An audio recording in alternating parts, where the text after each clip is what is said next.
Good morning. Welcome to Seattle Unity. How are you all this morning? Everyone at home who's watching us on Sunday morning, joining us, glad you're all here as well. Would you stand as you are able? We're going to sing Yes, God this morning. Please join in as you are. Yes, God. Yes, God. From the bottom of my heart to the depths of my soul. Yes, God. Completely yes. My soul says yes. Do it again. If you like harmonies, jump in. Yes, God. Yes, God. From the bottom of my heart to the depths of my soul. Yes, God. Completely yes.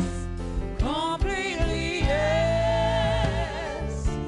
My soul says yes. Jennifer, give us a verse, please.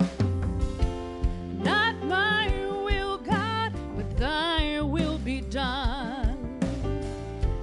No more I, now it's Christ who lives in me. Now I give my everything to you. I am surrendered completely through and through. Let me sing it. Yes, God. Yes, God. From the bottom of my heart to the depths of my soul. Yes, God. Completely yes. My soul says yes. Let us pray. Our attention within as we know the truth of our opening statement. So let us affirm it together. There is but one presence and one power in my life and in the universe. God the good, omnipotence. Let's sing this a couple more times. Once real quiet, like it's going right inside, because there's something inside that wants to hear it. And then we let it build, and then we let it out. 1, 2, 3. Yes, God. Yes, God. From the bottom of my heart to the depths of my soul. Yes, God. Completely yes. My soul says yes, yes. Yes, God. Yes, God. From the bottom of my heart to the depths of my soul. Yes, God. Completely yes. My soul says yes.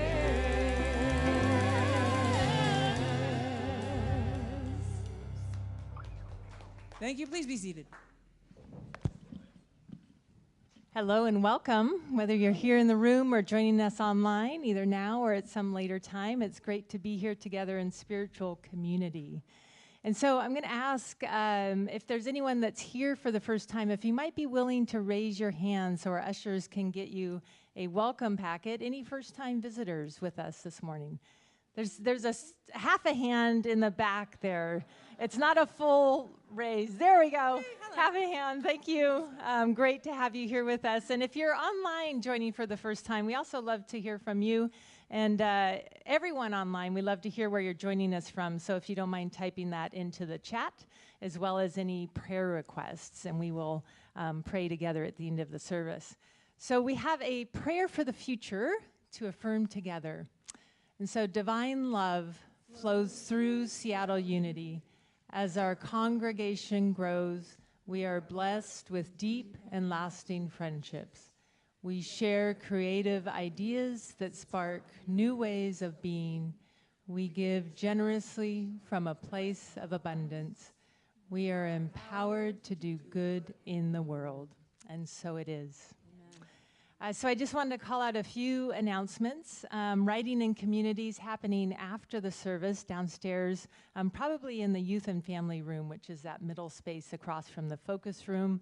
I have a prayer class starting up today after the service, and it's one of my favorite classes. I do it annually. It's an opportunity for people to kind of try out prayer. Maybe you've had some thought like, I can't pray, or I'm terrified of praying, or I don't know how to pray. This is a perfect safe space for you to kind of step in and just explore prayer. It looks at how praying in unity is maybe different from other approaches to prayer, but we also honor all different types of prayer, and so we'll be exploring that more in depth. And it's one of our core unity principles and practices. And so the opportunity is for all of our actions to be rooted in prayer, to be rooted in our spiritual practices. So it's also a great time just to come and hang out together. I find in our classes we get to know each other in ways that we don't necessarily get to just showing up at services. So if you've thought about it and are sort of curious, it's going to be in the conference room downstairs, goes for several weeks, and would love to have you join in. Greg Rupert has a workshop coming up September 27th. It's a Saturday, a great opportunity to kind of, again, join in a workshop setting and go a little bit deeper with some of our teachings. So he's taking New Thought Prosperity teachings and how to manifest your dreams and investing and how we look at our finances and money. So it should be a really great workshop on that date. We have coming up, it's fall. And there's many things that happen in fall. Not yet, I not know. yet, not yet. It's close. It's So close. but not yet. Okay, so technically we haven't yet reached the equinox, but it's feeling like fall, is it not? So part of fall is Oktoberfest. So we're having our very own Oktoberfest here, October 11th. And so, as usual, it's always fun to come together, dinner and dance. Tickets are available online. So we always ask, please go ahead and get your tickets soon, as in that's now. Even though you say, oh, October, it's such a long ways away. It's not that far away. Yeah, so it's going to be a really fun time, great time to come together up on our top floor, enjoy food and dancing and connecting with one another. All right, so now Rose has an announcement with the open mic. Thank you. You know why I'm here. We're having an open mic in 13 days. It'll be on Saturday, September 27th at 6 in the evening, and we're going to have it in our chapel right here on the second floor, which is kind of wonderful because it inspired this song that I'm working on. In the chapel of the autumn muse. So excited to be in there. So all are welcome to come join us or to simply watch. If you have a funny story you want to tell some jokes, sing a solo, sing a duo, do a dance, whatever you've got, we would love to see it and hear you and support you. You'll have 5 minutes, so please time your work. And love offering will be collected, pearls, gold bullion, whatever you've got, it's not required. Volunteers are needed. And in fact, I would like to ask people to stand if they have ever performed in, attended, volunteered for, or if they're planning to come to the open mic in 2 weeks. Wow, look at us. Amazing. So wonderful. Okay, so join us on September 27th, and I'll be out in the foyer for a little bit after the service. Thank you, Rose. Thanks, Rose. Lori Ott is emceeing for the first time. Thanks, Rose. And now Dirk has an announcement for the outreach.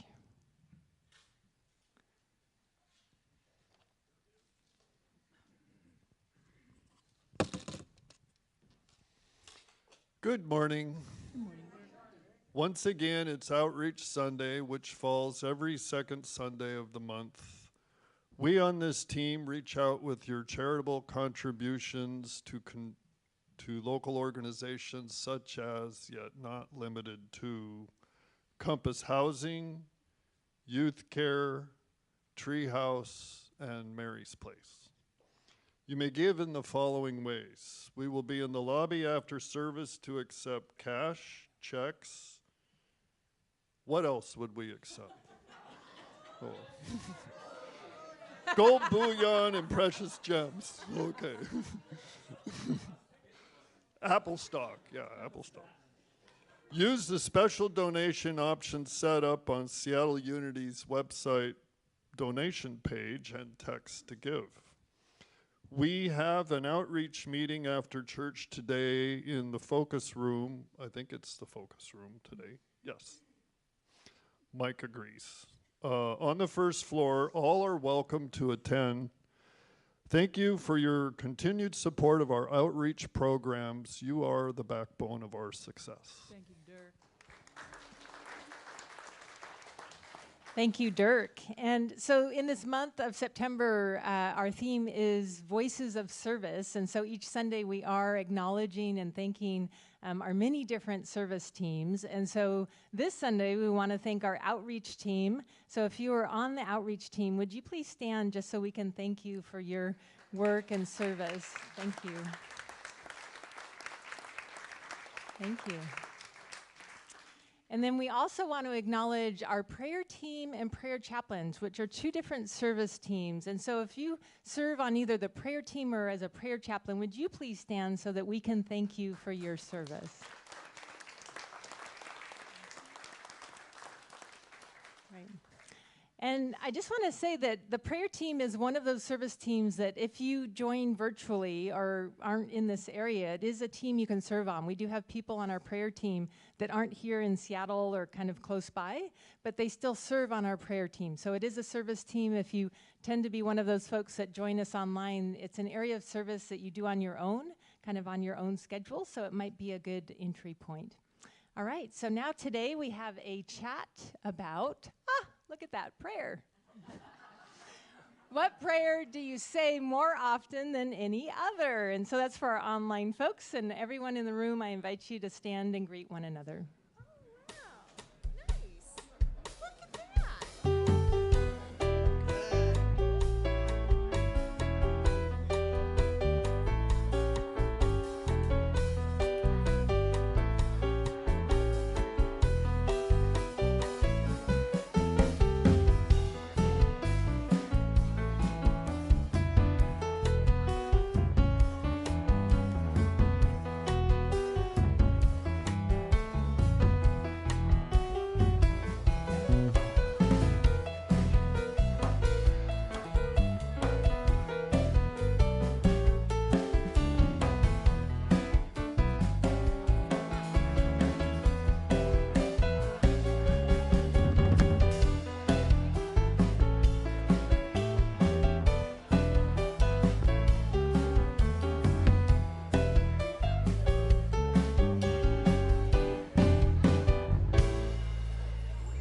Stay standing as you are able. We're going to sing another faster sing-along. These are meant to get your body moving a little bit. Also to shake out your brain. This one is a really easy call response. So call response is that dialogue, the dialogic brain. It's really good for us. So if I said, hi, you would say, hi. That's right. It's just back and forth. I say, hey, you say, hey, you. That's right.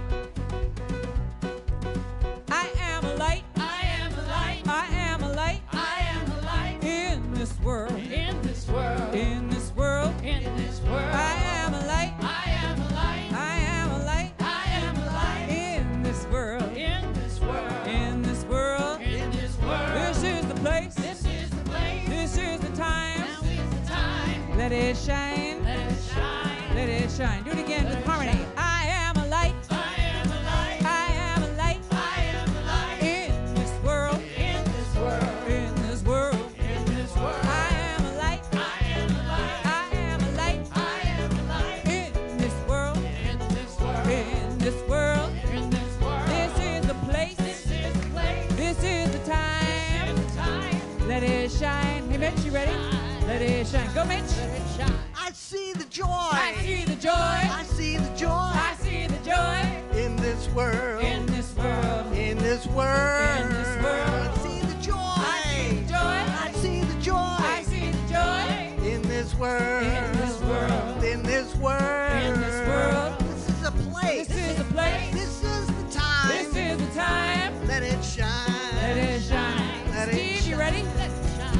feel the love. I feel the love. I feel the love. I feel the love. In this world. In this world. In this world. In this world. I feel the love. I feel the love. I feel the love. I feel the love. In this world. In this world. In this world. In this world. This is the place. This is the place. This is the time. This is the time. Let it shine. Let it shine. Let it shine. Easy one. Ready? Uh-huh. Yeah. Yeah. Mm-hmm. Oh, yeah. Oh, yeah. Uh-huh. Mm-hmm. Oh, yeah. Oh, yeah. Oh, yeah. Oh, yeah. This is the place. This is the place. This is the time. This is the time. Let it shine. Let it shine. Let it shine. I am a light. I am the light. I am a light. I am the light. In this world. In this world. In this world. In this world. I am a light. I am the light. I am a light. I am the light. In this world. In this world. In this world. In this world. This is the place. This is the place. This is the time. This is the time. Let it shine, shine, shine, shine.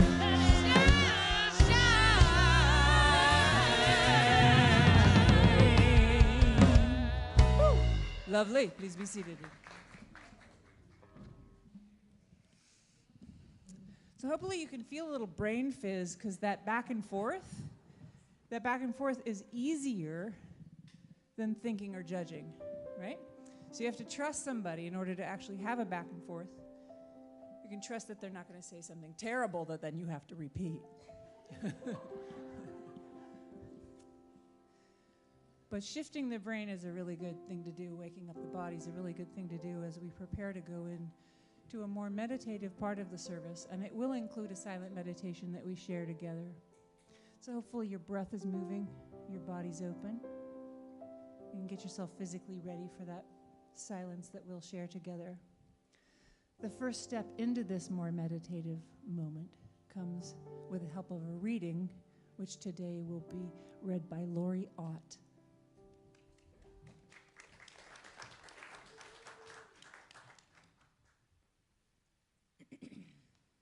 From the Daily Word, September 14th, 2025.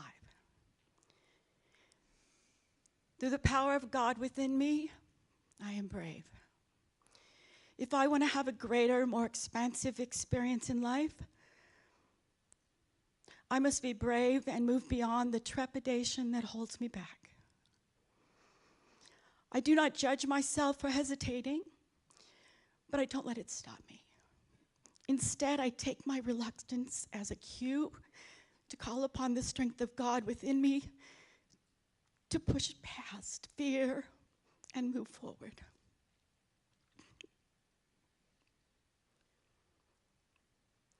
So much life on the other side of fear. I believe I'm meant to live a full and satisfying life. Whether I'm interested in having grand adventures or simply stepping out of my comfort zone and trying new things, I can rely on the divine within as I summon the courage to do new things. I affirm, I am brave. As this becomes a truth of my heart, my experience of life expands. From 2 Timothy 1:7. For God did not give us a spirit of cowardice, but rather a spirit of power and of love and of self-discipline.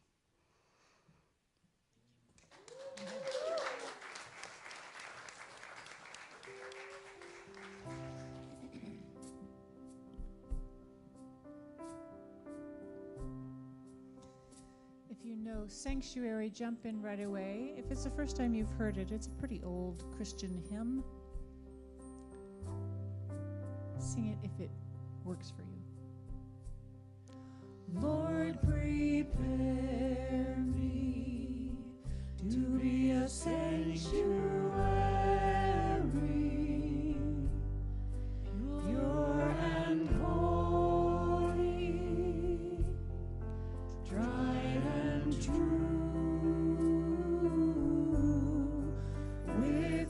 thanksgiving, I'll be a living sanctuary for you. Lord, prepare me. Lord, prepare me to be a sanctuary,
Zachary Kellogg.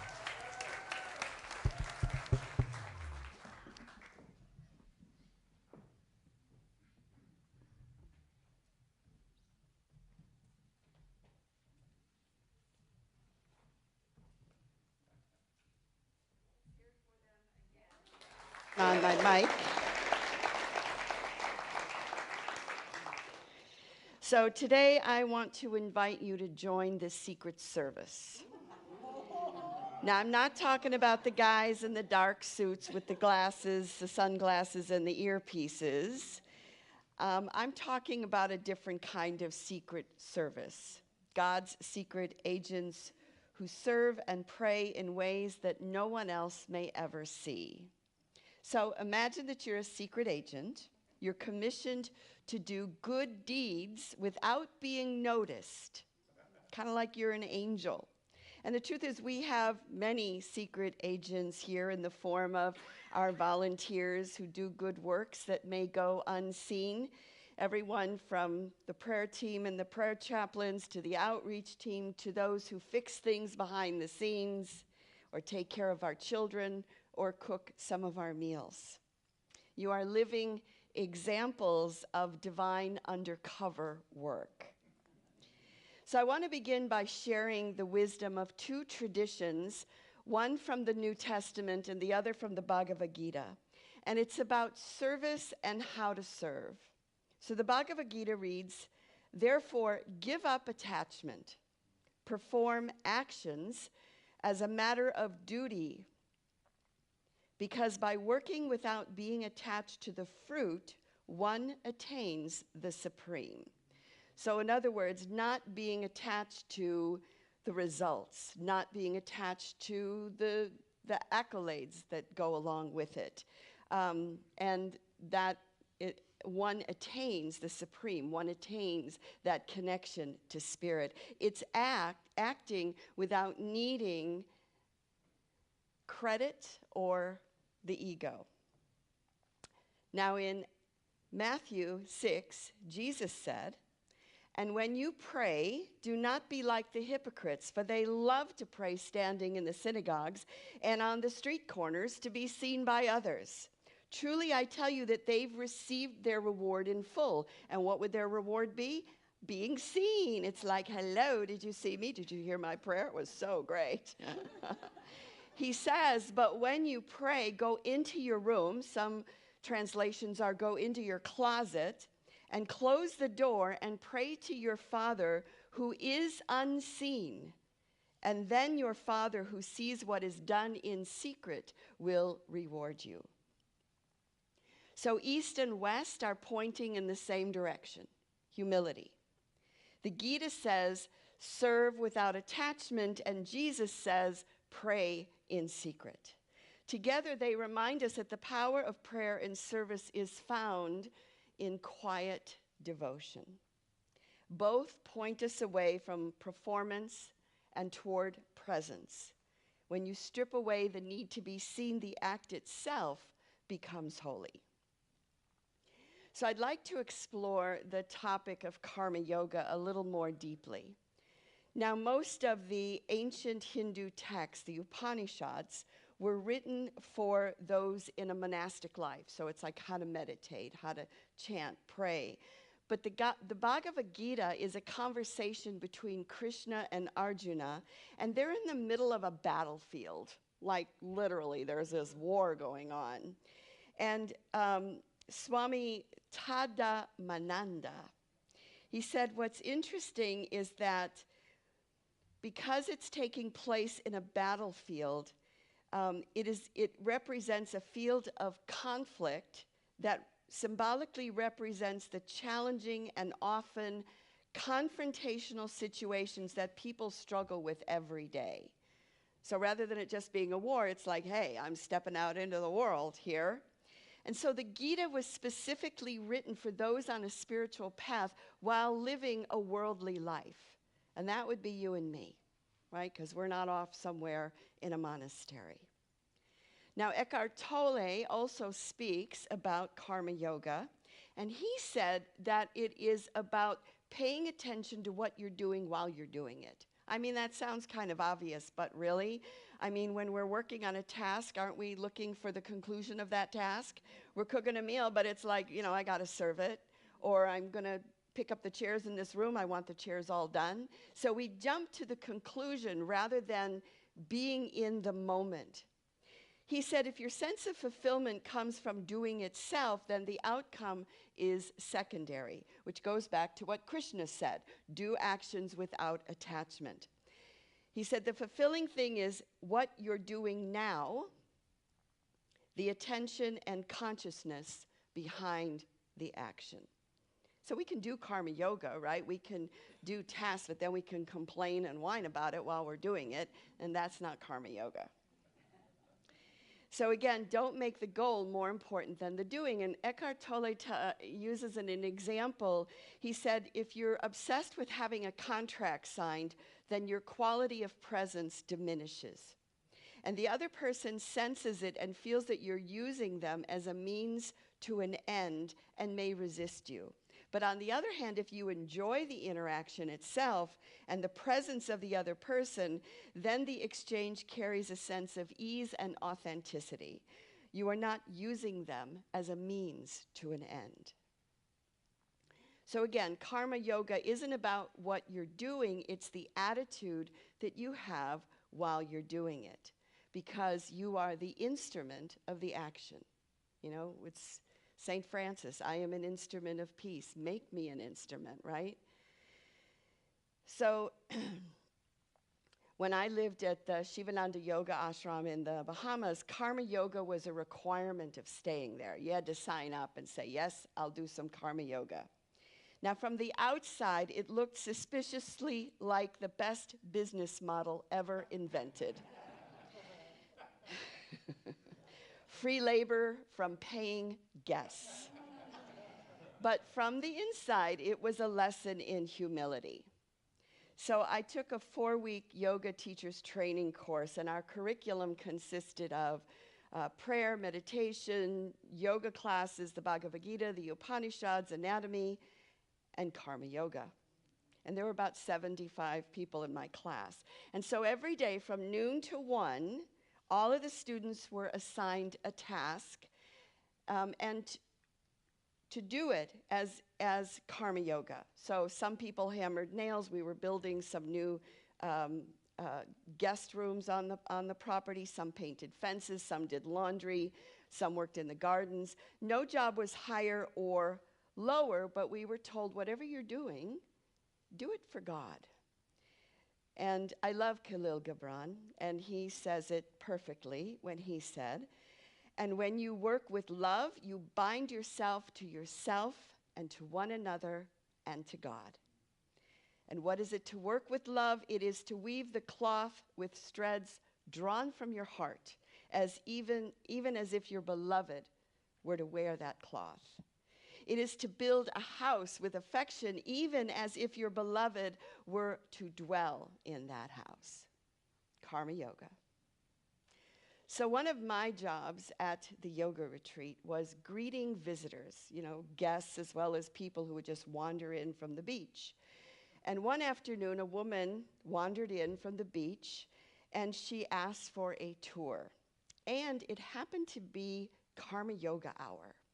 So what the ashram looked like was hundreds of people working, not really talking, because they were in this mindful thing.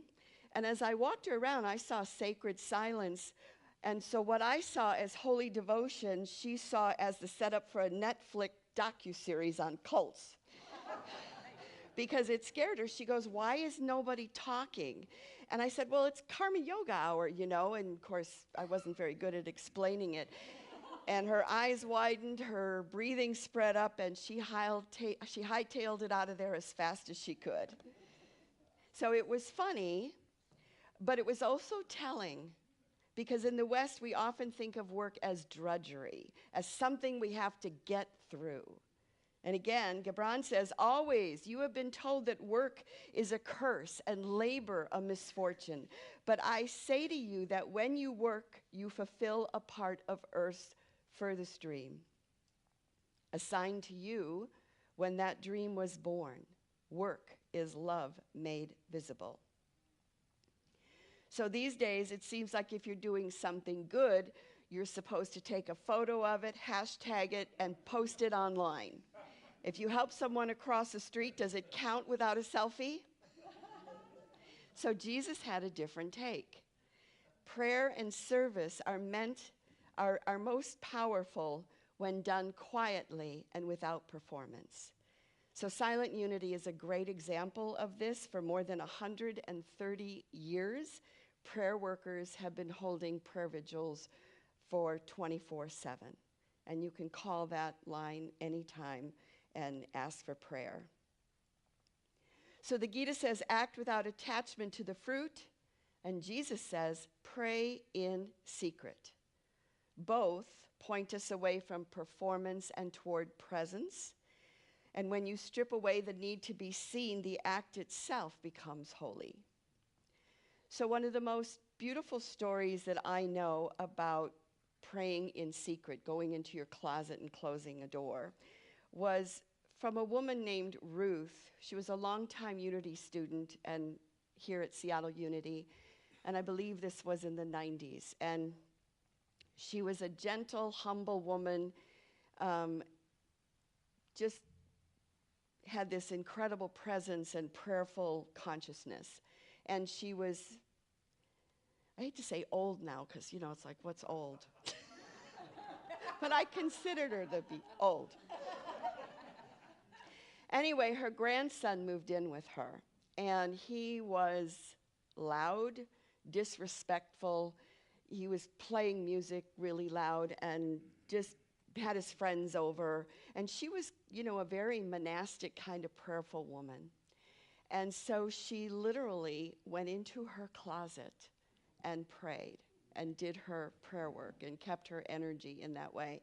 And when she died, actually, I remember the Seattle Times did an article on her because they went into the closet and she had an altar in there and she had all of her, prayer artifacts and her prayer books. And so she took Jesus literally at his word. She created a closet in a house that was in the midst of chaos and kept her space so that she could pray in secret to her Father who heard her in secret. She was incredibly inspiring. Her name was Ruth, and if anybody remembers her, please tell me, because I'm trying to remember. What's her last name? Lynch? I don't know. Anyway, I've tried to find her on Seattle Times, but I couldn't. So the truth is, the culture of our ministry has been shaped by Secret Service. When our chaplain program was formed in 2001, confidentiality was built into the practice. And that one shift, keeping prayer requests sacred and secret, changed everything. It transformed gossip into trust, suspicion into safety, and lifted the entire vibration of our community. And our outreach team, too, has done decades of good works, much of it unseen, feeding the homeless, volunteering in shelters, supporting causes quietly but consistently. So service doesn't have to be dramatic to be holy. Whether you're peeling potatoes or running a company, what matters is the consciousness behind the action. So today, I am inviting you to join God's secret service. And what does that mean? It means doing a good deed without anyone knowing that it was you. When you do a good deed in secret, it's like you're an angel. So if you've ever participated in a secret Santa exchange, right? Imagine it's like that, only you don't have to wait for Christmas. And instead of giving fuzzy socks, you're giving love. So when is the last time you surprised someone with a good deed? Maybe you threw a surprise birthday party, paid for someone's meal, left flowers at a doorstep. That's the heart of Secret Service. It's love that doesn't need recognition because the act itself is the reward. So let's think about some of the good deeds that we could do in secret.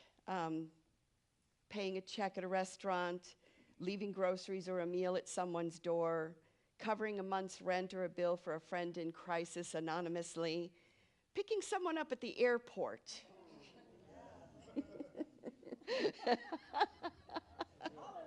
Uh-oh. Organizing a meal train for someone who's sick. What other good deeds are there that one could? Picking up litter. That's cleaning the church. What? Riding the bus. If I buy something that's in demand, I always try to leave one so somebody else can. So if she's buying something in demand, she leaves an extra one for somebody else so she doesn't buy it all. So the ushers have some cards for you because I'm going to commission you into the Secret Service. And so I've got this row if you'll you got it figured. All right, so if you will look at this card when you get it.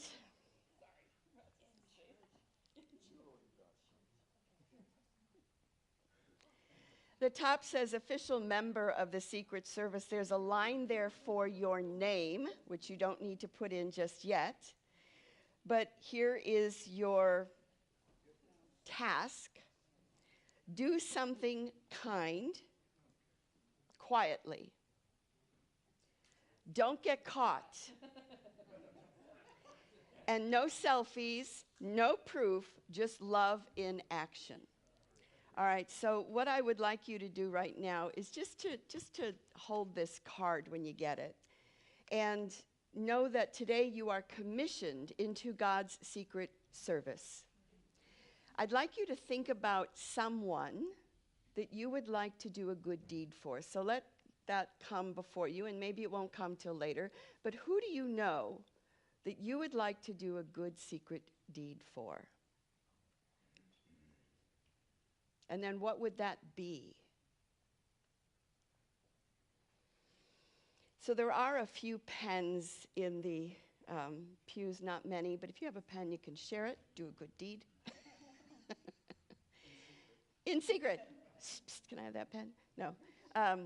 So what I'd like you to do is to think about someone that you would like to do a good deed for. And maybe you don't know what it is yet, maybe you don't know who it is yet, but I would like to invite you to write your name in this line as you think of who that is.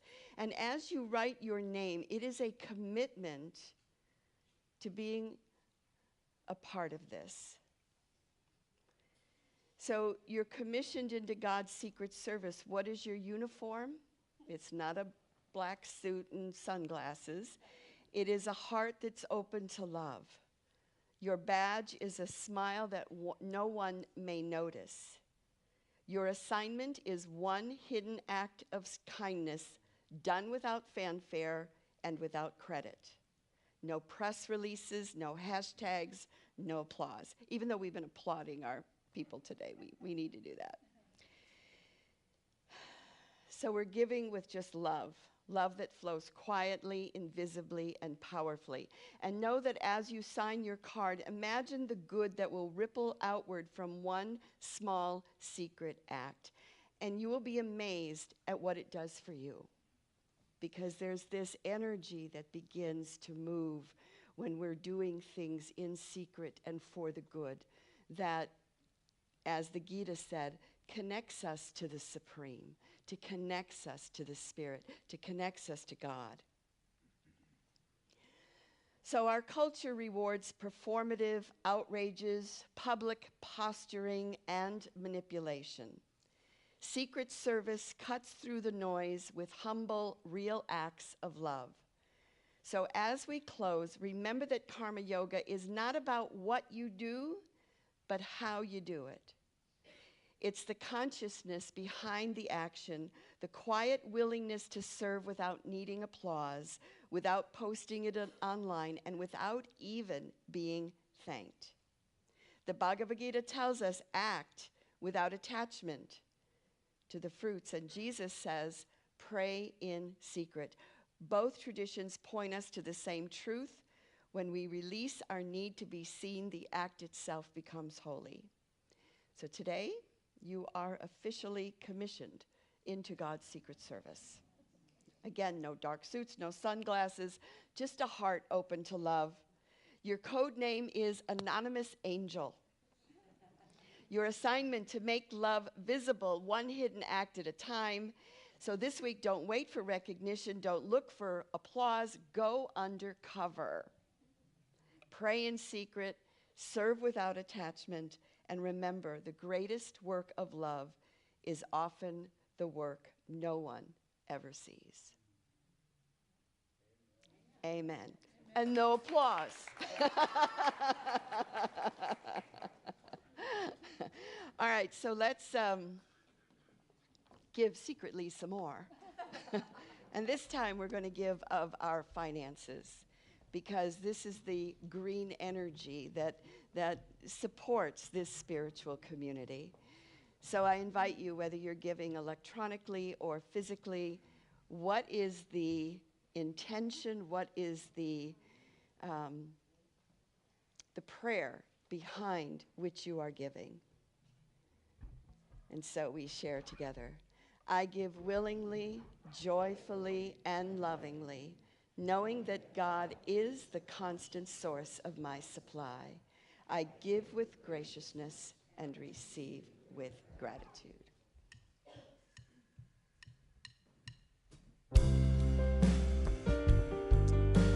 This is from the musical Godspell.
All right, so as our prayer chaplains are coming up here, we put a final blessing on the offering. And so we are so grateful for the generosity of this community.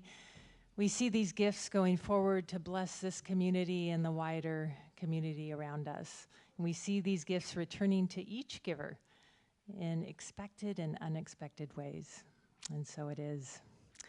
So just want to do a call out to some of our folks that are joining online. So we have MJ in Greenwood, Margaret joining us from Corvallis, Oregon, Diana in Kenmore, Diane in Northgate, Louise from West Lynn in Oregon, Susan and John on Vashon Island, Donna from Rainier Beach, Casey and Carla from Chicago, and Feminam from Shasta County, and many more. And so we are grateful for all that are able to join us online and the technology that helps it happen.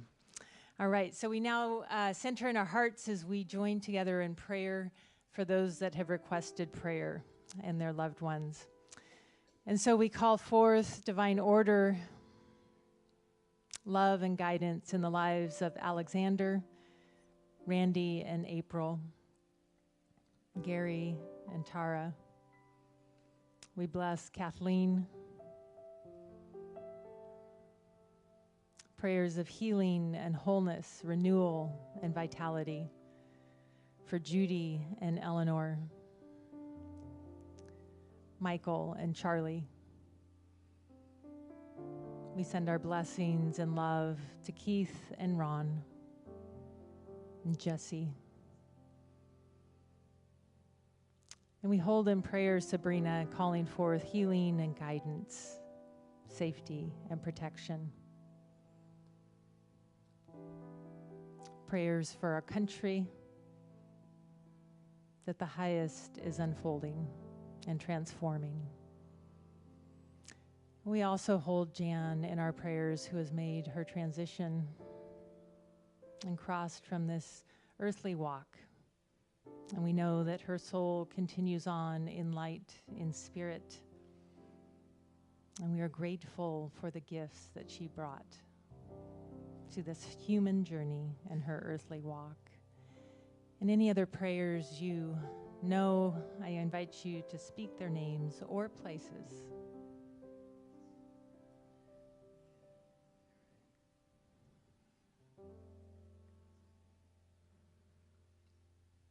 And so we pray with grateful hearts, knowing there is no distance in spirit, and that infinite love goes forth to bless our way. And so let us join now in our prayer for protection. The light of God surrounds us. I am light. The love of God enfolds us. I am love. The power of God protects us. I am power. The presence of God watches over us. I am presence. Wherever we are, God is, and all is well. And that's the truth. And the prayer chaplains are available to pray with you after the service. If you have a prayer request, I invite you to find one of them. Let's sing a closing song together. This is the moment when we hold hands. You don't have to, though, because it's unity, and you're allowed to say, like, no, thank you. I'm different from you. I don't have to hold your hand. And the song, we usually sing songs at the end that many, many people know. I think we've only done this one a couple of times in the past. We'll sing it. Join in if and when you'd like to. It's These Hands Can Build a Road. These hands can build a road, heal a heart, and heal a heart, and move mountains. These hands can change the world, change the world, for these are the hands of God. These hands can build a road and heal a heart and move mountains. These hands can change the world, for these are the hands of God. Let's sing it a couple more times. These hands can build a road.